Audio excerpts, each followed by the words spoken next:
स्थानिक स्वराज्य संस्थांच्या निवडणुकांबाबत आज सुनावणी होणार आहे। सुप्रीम कोर्टामध्ये आज दुपारनंतर सुनावणी होण्याची शक्यता आहे। आजच्या सुनावणीमध्ये सर्वोच्च न्यायालयाने स्थगिती उठवल्यास पुढच्या महिन्यामध्ये स्थानिक स्वराज्य संस्थांच्या निवडणुका लागू शकतात। जस्टिस सूर्यकांत आणि कोटेश्वर सिंग यांच्या खंडपीठासमोर सुनावणी होणार आहे। मनपा जिल्हा परिषद निवडणुकांबाबत निर्णय होणार का याकडे सर्वांचं लक्ष लागलंय। गेल्या 4 वर्षांपासून स्थानिक स्वराज्य संस्थांच्या निवडणुका या प्रलंबित आहेत। कोरोना काळानंतर ओबीसी आरक्षण या कारणांमुळे निवडणुका प्रलंबित आहेत। निवडणुकांबाबतच्या अनेक याचिका सुप्रीम कोर्टामध्ये दाखल करण्यात आल्यात। इर्शाद या सामाजिक संस्थेकडून आणि मराठा ओबीसी समाजातील व्यक्तींकडून याचिका दाखल करण्यात आल्यात।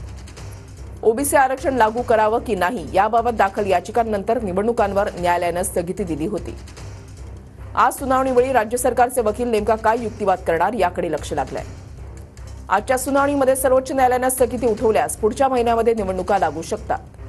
मुंबई, पुणे, कोल्हापूरसह अनेक मोठ्या शहरांच्या महापालिका निवडणुका प्रलंबित आहेत।